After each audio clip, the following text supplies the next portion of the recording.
La première fois, quand on avait lancé l'option langue des signes à l'université, à l'époque c'était à Magenta en 2007, on pensait accueillir 20 élèves, on s'est retrouvé à plus de 50 élèves. On ne savait même plus comment s'organiser. Alors donc un cours de langue des signes, bon, ben c'est ce qu'il y a de plus simple, c'est comme pour n'importe quelle langue, comme pour l'anglais, l'espagnol, etc. Ben, c'est un cours qui se fait de préférence dans le silence.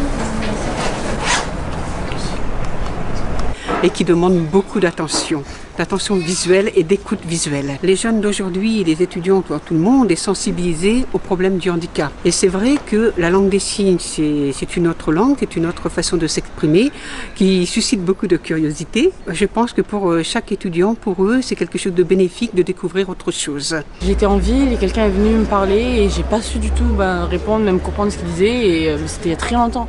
Et j'avais jamais pensé à aller prendre des cours de ça. Pour ça, dès que j'ai vu qu'il me proposait ça à l'université, j'ai choisi ça. Je trouvais que c'était intéressant pour pouvoir apprendre une nouvelle langue qui concerne beaucoup de personnes dans le monde. Ça m'a toujours intéressé d'apprendre quelque chose de nouveau et c'est vraiment intéressant comme matière, je ne regarde pas du tout.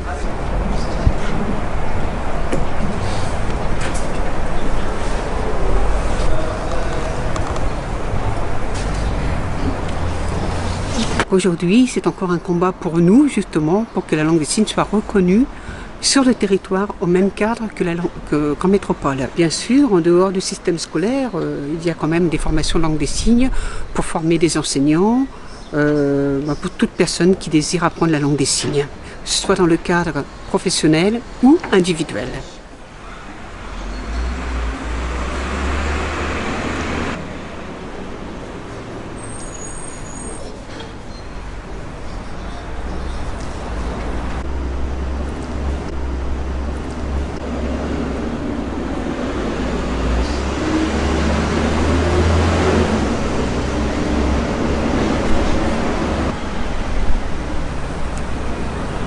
Le 4x4.